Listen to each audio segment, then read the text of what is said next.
kepikiran lo ya, berduaan sama cowok di kerjaan. Mas, kok datangnya malah marah-marah kayak gini sih? Udah, nggak usah banyak tanya. Mendingan lo cabut, gak usah urusin kamu. Oke, santai.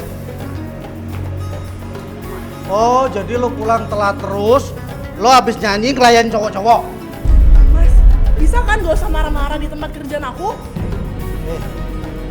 Gua nggak suka lo berduaan sama cowok lain. Mas, aku kerja kayak gini juga buat bantuin kamu ya. Sudah banyak omong lo. Hah?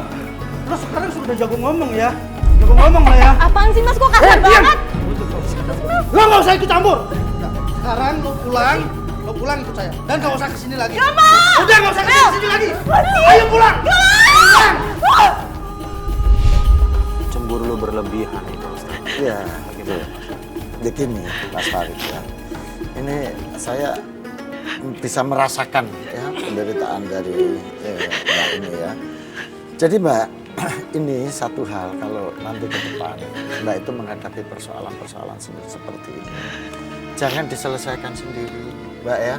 Jangan dihadapi sendiri. Iya, saya pengennya tuh ada saudara yang peduli tapi... Ya, memang kita bisa minta tolong ke saudara. Tapi kalau itu nggak ada, sebetulnya Mbak Amel ini bisa datang ke Ustadz atau masuk ke majelis-majelis. Iya, saya pernah juga itu. Dan di situ bisa mencari apa ya, nasihat atau teman ngobrol atau tempat curhat yang benar, gitu ya. Sehingga kita nggak terjebak kepada ya maaf hidung belang lah, apa yang memanfaatkan situasi sampean dengan kelabilan emosi, dengan keadaan terjepit. Itu biasanya orang banyak menawarkan bantuan dengan segala kepentingannya. Nah, dalam suasana seperti ini, maka kita disarankan, ya, dianjurkan oleh agama itu untuk datang ke pintu-pintu agama. Dalam pengertian ini ya orang alim, ya ulama, ya majelis taklim yang bisa membawa kita kepada suasana batin, membawa kita kepada pemikiran-pemikiran yang lebih lapang, karena kita bisa curhat pada orang-orang yang tepat gitu. Ya barangkali mungkin tidak hanya satu ustaz, ya bisa 2, 3 sebagai supaya kita bisa apa ya mencari second opinion lah, supaya tidak terjebak kepada ini tadi lagi gitu loh. Karena kalau hanya satu ya kemungkinan ini, karena kita kan nggak tahu hati orang.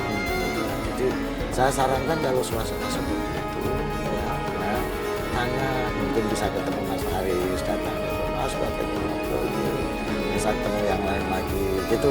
Jadi jangan hanya tertumpu kepada satu orang, karena kalau tertumpu satu orang dalam suasana seperti ini secara psikologis, emosional, dan agama pun mengajarkan seperti itu, supaya kita banyak bertanya kepada Allah yang bisa meringankan beban kita gitu. Itu namanya. Jadi ini langkah-langkah yang lalu ini bisa menjadi pelajaran yang baik.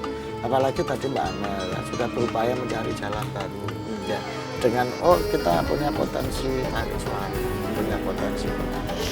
Nah itu bisa digunakan tidak pada tempat-tempat yang memancing kemaksiatan ya. Ini namanya kaidah akhafud darurain, Mas Farid. Mengambil resiko terkecil dari beberapa resiko yang ada.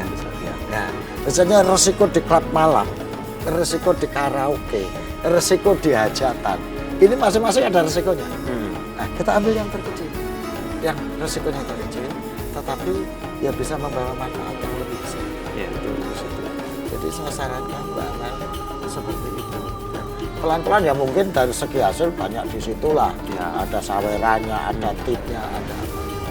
Tapi Mbak Amel, rezeki itu biar yang penting. Ya, jangan cari rezeki yang banyak, tapi carilah rezeki yang barokah. Ya, karena rezeki yang barokah itu akan tercukupi sebuah kebutuhan kita. Tapi rezeki yang banyak belum tentu bisa mencukupi semua kebutuhan kita. Jadi Amel sudah dikaruniai Allah suara yang bagus, dan Mbak Amel sudah masih berpegang kepada hati untuk mencoba bertahan. Insya Allah kalau Mbak Amel istiqomah menjalani hidup, ya awalnya mungkin terasa kurang, awalnya mungkin terasa ada apa. Tapi kalau itu bismillah diniati, janji kepada Allah. Wa idza azamta fatawakkal 'alallah. Kalau sudah komitmen berjanji, ya tawakal. Seperti acara kita ini. Tawakal kepada Allah. Itu bagian dari proses untuk membuka rezeki yang lebih baik. Nah, Mbak Amel masih sama suami yang kedua ini masih? Masih. Tapi sekarang saya udah cerai lagi. Gimana? Ya karena saya nggak sanggup harus dipukul-pukul terus dia juga jarang sekali kerja, jadi semua kebutuhan pun saya lagi dan saya lagi. Yang menggugat cerai Mbak Amel atau dia? Ya tadinya saya udah ajak bicara baik-baik sama keluarga pun sudah.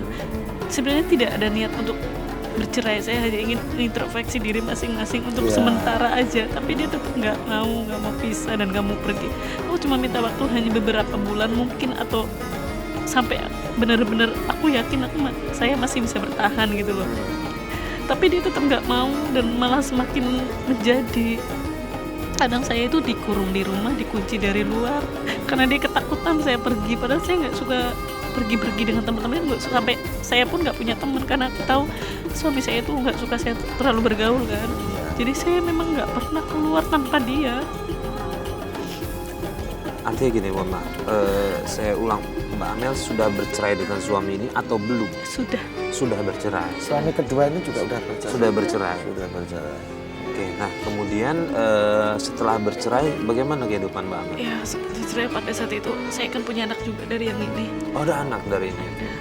Terus saya nggak boleh ketemu sama anak hampir 2 tahun. Ini anak di bawah dia? Iya, saya Ini anak dengan suami yang Kedua. ini. saya nggak boleh ketemu hampir 2 tahun. Saya pengen ketemu aja, saya harus nyolong-nyolong, nanti kalau ketahuan saya dimaki-maki.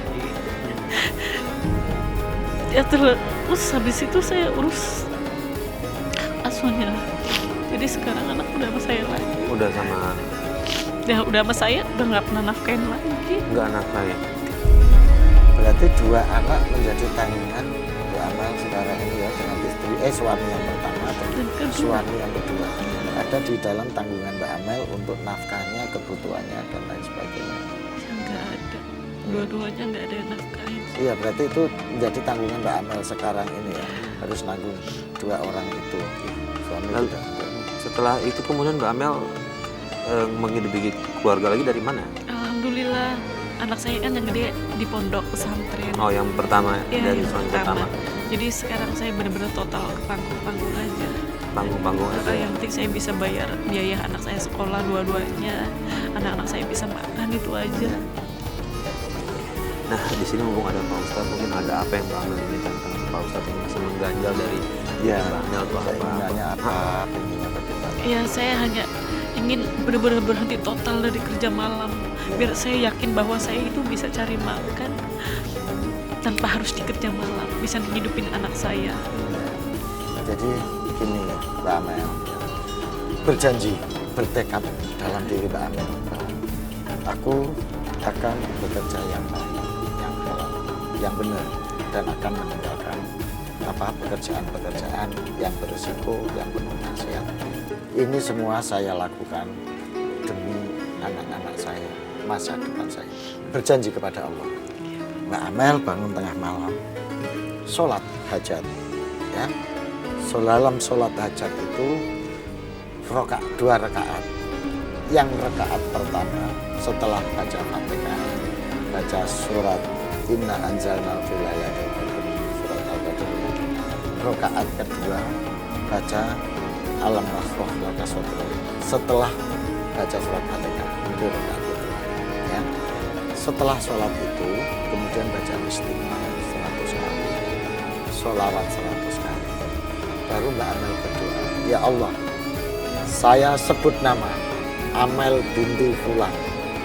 Ya Allah, saya berjanji akan bekerja ke jalan yang baik, yang benar, mencari rezeki yang halal, dan meninggalkan pekerjaan maksiat saya demi untuk menafkahi anak-anak saya. Mohon berikan jalan, berikan pintu rezeki yang bisa saya lakukan. itu lakukan seminggu Mbak.